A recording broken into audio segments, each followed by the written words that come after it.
What's up, everybody? My name is Matthew Brady and I am a Miata guy. This is my 2018 Mazda MX-5 Miata, and today I'm finally going to be doing something about the soft, wallowy factory body roll. I bought a set of sway bars for it from Whiteline Performance, and I'm going to be walking you guys through the install of these. Now, I honestly don't know what I'm doing. I've never installed sway bars before. And frankly, all I know is what I've read from a forum post. The front sway bar, specifically on the ND 4th Gen Miata, is supposedly very much of a pain in the ass. It sometimes requires removal of the subframe. Some people remove the steering rack. I'm not going to deal with any of those routes because this way that I found on one of the forums seems a lot simpler than that, and I'm really hoping it is, because I don't know how to remove a subframe on a Miata. Aw, look at him. His excitement's just so precious. If only Matt down there had thought ahead enough to take out the front inner fender liners. It's just too bad he didn't do that. Don't be like Matt. Make sure to take out your fender liners. It makes everything a lot easier. And while you're in there, there's two little brackets on either side. You'll see them. They're little plastic brackets that just sit down a little bit to help keep water from getting into the engine bay. Unbolt those too. It just takes 2 bolts, and man, does it free up a big wide open space to get that sway bar into. Okay, now that we've talked about that, I hope you enjoy the rest of this video. Don't be like Matt. Don't take 6 hours to do this job when it only should have taken 3. Yeah, without further ado, let's wing it. Alright everybody, so as you can see, the first thing you need to do is get the car jacked up, take the wheels off. I didn't show that because it's not really that important. Another thing you might notice is I'm sweating like a freaking hog. Iowa sucks. This place is like 93 degrees right now with like 70% humidity. The very first thing you have to do to install these, the front sway bar is to take out the airbox. It's necessary for this method that I'm using, so I'll show you how to do that once I figure out how to do that.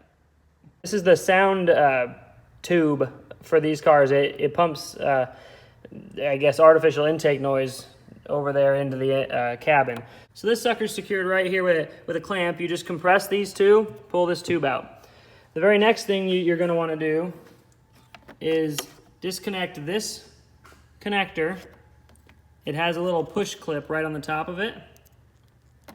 It comes right off, and it's got an extra little clip right there that fits in this hole. You have to compress these sides with some needle nose pliers, or if you don't have needle nose pliers, you can use a small screwdriver to pop them out of this hole.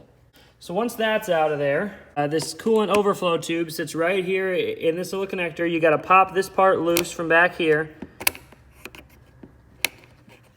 That'll give you the ability to take the tube out, and then you're going to take out your coolant overflow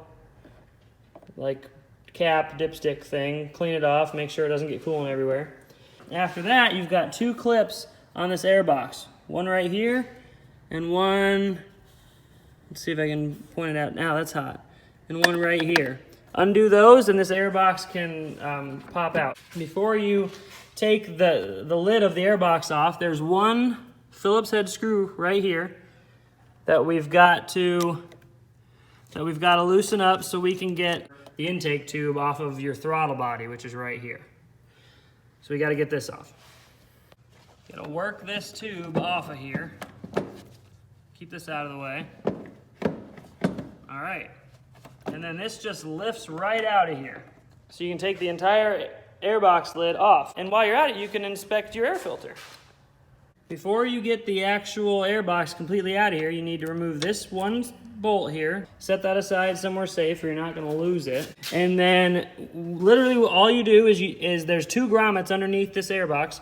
You pull up on the driver's side first and then just lift it out like that. Like so. Sorry, I'm trying to do it with one hand here. It's kind of a pain. There we go.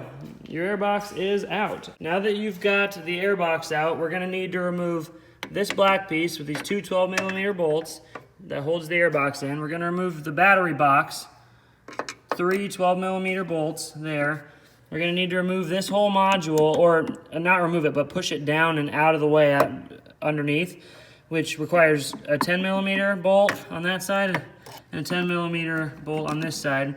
And you're gonna unclip this this connection right here. To remove this this ground strap, it's a 10mm hex head.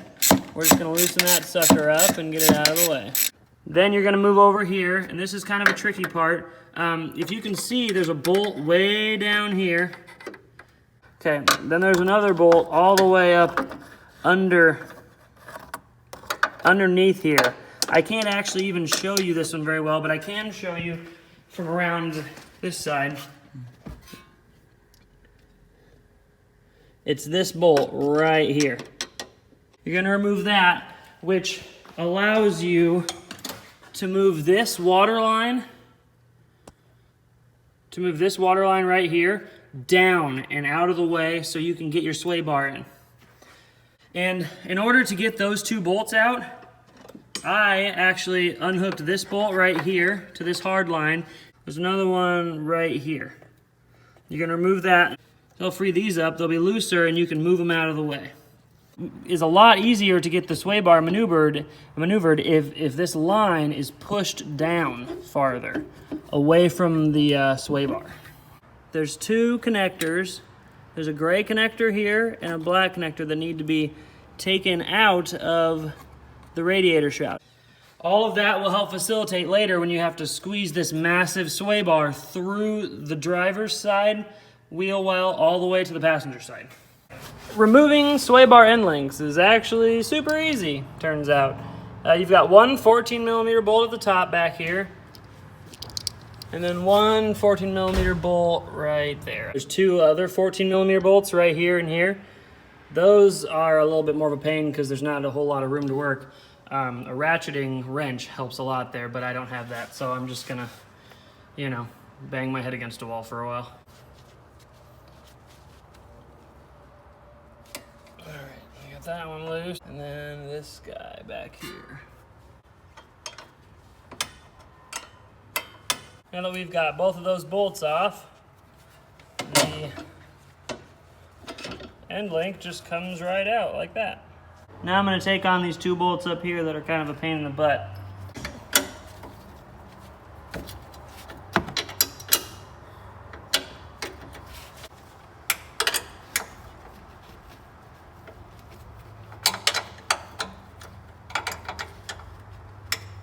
So as you guys can see, I've got the sway bar end link out.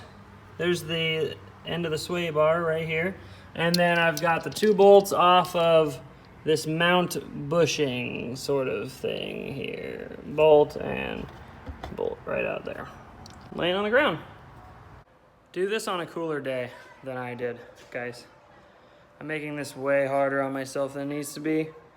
All right, everybody, it's actually day 2 from yeah, I worked at it really hard last night, and where I left off was actually getting the sway bar out, like the stock sway bar out, and I could not get it out. I don't know why. Well, I do know why. It's got those big bushings on it. This big bushing here, there's one on each side, and basically it was making it too difficult to get through the tiny little space that it needed to get through. Once the fender liners are out and you've got the stock bar out, the aftermarket bar will go through there, but it will only go through in such a specific way, and I will be honest, it was awful. Most people drop either the subframe or they lower down the steering rack, but I will say it's possible to do it without it. I think I have 6 hours in this job right now. Given like probably 3 of those hours were spent cussing and shit trying to get the stock sway bar out. So to be honest, in my recommendations, I would cut out the stock sway bar, because most people aren't going to want to install that thing again anyway. And then once that is out of there, you can get the aftermarket sway bar in. Okay, one thing I also want to show you guys that I think was helpful, Mazda puts this little guy in here. I'm not sure what it does. I think it's just meant to deflect water out of certain areas. It sits up just like this. With this in place, you cannot get the new sway bar in. or the old Swaybar out. So this has got to go. It's just got two, I think 10 or 12 millimeter bolts, pulls out, and there's one on each side. So you're gonna have to take those out to feed this sway bar through that little tiny gap all the way across. So as you can see, this is the Whiteline sway bar. In on the driver's side, I've got the adjustable end link hooked up. When I come in here, there's plenty of space. It's not hitting anything. That's how it's supposed to look coming through the engine bay. Over to the left side of the car, we've got that side hooked up to the end links. So it's possible. I did notice I had to move the steering wheel certain ways to get the tie rods to be shorter or longer to let each side pop over them. Now that I've got the sway bar in, you need to install the bushing, which goes right here on top, like around the bar. And then Whiteline does it using it's called a lateral lock to keep the sway bar from moving side to side too much. And this goes on the outside of the bushing. We've got some high temp lube that needs to go on the inside of the bushing. Lube up the bushing really good. And then it has one side that comes apart like this. If you can see, it splits like that. We're going to slip that over the sway bar. There we go. Now that you've got the one bushing on there, right there, go ahead and connect your end links. And now once you have the end links hooked up, put on your lateral lock. Goes right over top of it, right around that. And Whiteline supplies an Allen key just for this situation. So loosen up the Allen head. We're going to connect the lateral locks. As you can see, on the lateral lock, there's two Allen-headed bolts, one on each side, and there's two tiny washers you need to keep track of there because they will come apart. We're not going to tighten this thing down yet. I'm going to wait to get the other side bushing in roughly the right place.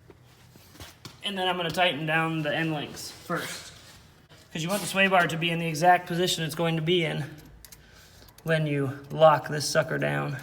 Okay, now that I've got the passenger side pretty much completely buttoned up here, we're gonna install this clamp. This goes over the bushing.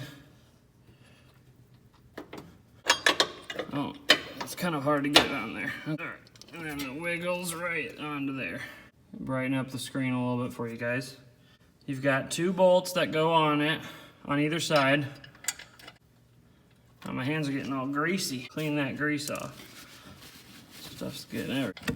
Okay, you got one bolt on. I'll thread the other one on and tighten them down.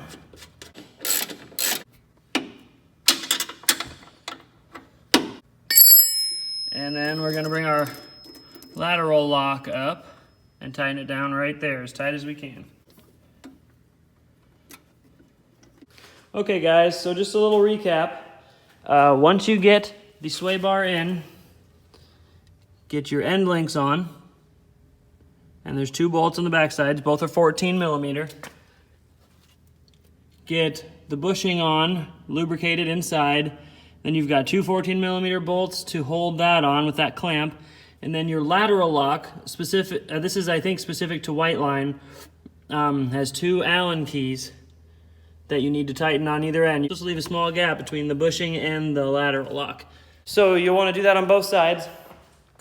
Then let's look at what it's supposed to look like on the inside. That is a lot beefier sway bar. I mean, this thing is huge compared to the stock one.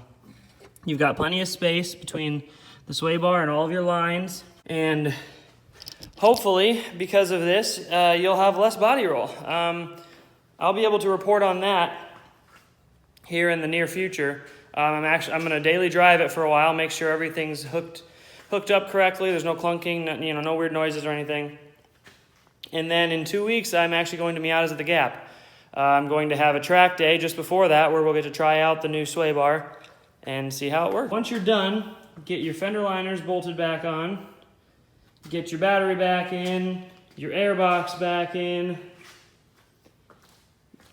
Hook back up all of these little connections that we unhooked in the beginning of the video, and just make sure it's all buttoned back up before you go take it for a drive. I hope this video helps somebody in the future. I'm gonna do my best to edit up a really good video for you guys, and I'll see you guys in the next one, and maybe at Miata's at the Gap soon.